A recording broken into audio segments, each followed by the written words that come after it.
I'm so jealous of my sister's marriage that I actually snooped on her husband, hoping to find something wrong because I can't believe it's really that perfect. My sister and her husband, Max, have been together for around 10 years, and on the outside, they've always seemed solid. But you never really know, right? Honestly, I kind of assumed they were putting on a front, probably because I've never had a relationship that felt as genuinely happy behind closed doors. Well, now I do know.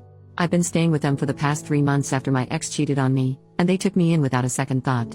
Being here, I've noticed how naturally thoughtful they are with each other. They're always bringing each other little gifts, and it's just second nature to them. My ex, on the other hand, called me shallow for wanting a simple birthday gift, and it's more than just the little presents. They look at each other with this warmth that's undeniable. When Max looks at Sandra, his whole face lights up, whereas my ex used to look at me like I was, well, a potato. They hug each other like they've been apart for months every time one of them comes home. My ex? He'd just tell me to leave him the FCK alone to effing relax whenever he got home. They support each other's hobbies and friends as well.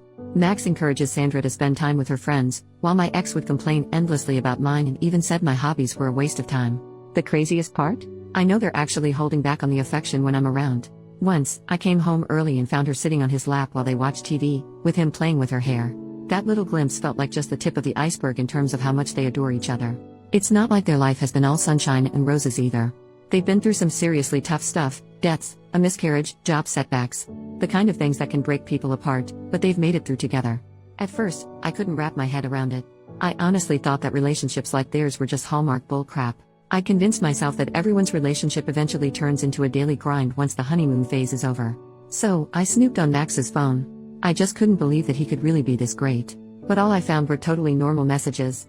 Even with his female friends, everything was just friendly. He talked about Sandra a lot, even mentioned how much he loves her. I felt so guilty afterward that I confessed. Surprisingly, they forgave me. Sandra even took me out for the day, just the two of us, and shared that she'd been in some terrible relationships herself before she met Max. She said those experiences helped her recognize red flags so that when Max came along, she was ready to appreciate someone healthy and genuinely good for her. She's also gone to therapy for a long time, and she says it helped her learn how to make healthy relationship choices and be a good partner herself. They even offered to cover the cost for me to start therapy, since my insurance isn't great. I thought that was really generous, and honestly, I feel like it's what I need. I just want to find something close to what they have. The silver lining here? Now that I know relationships like this really exist, I don't think I'll ever settle for anyone who treats me like my ex did again. Update over 1 year later. Hi. I'm the psycho who snooped in my brother-in-law's messages just because I thought it was impossible for men to be great to their partners. A lot has happened over the last year or so and I'm not sure exactly where to start, so I'm going to use a list format and just write stuff in whatever order it comes to mind. 1. I started therapy very soon after my post. My first therapist wasn't great, so my sister Sandra encouraged me to find another, and my second one was awesome. I'm still seeing him once every 2 weeks. He's helped me a lot with healing from the trauma of my last relationships and also learning how to relate to others in a more healthy way in every part of my life. He also really helped me learn how to manage bitterness and jealousy, finding the underlying causes and working on those. 2.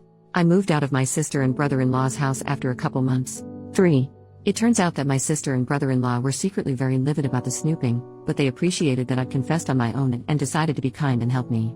They decided that if I took advantage of the help they offered and put effort into being better, they would forgive me. I didn't realize how close I was to making my sister go low contact with me.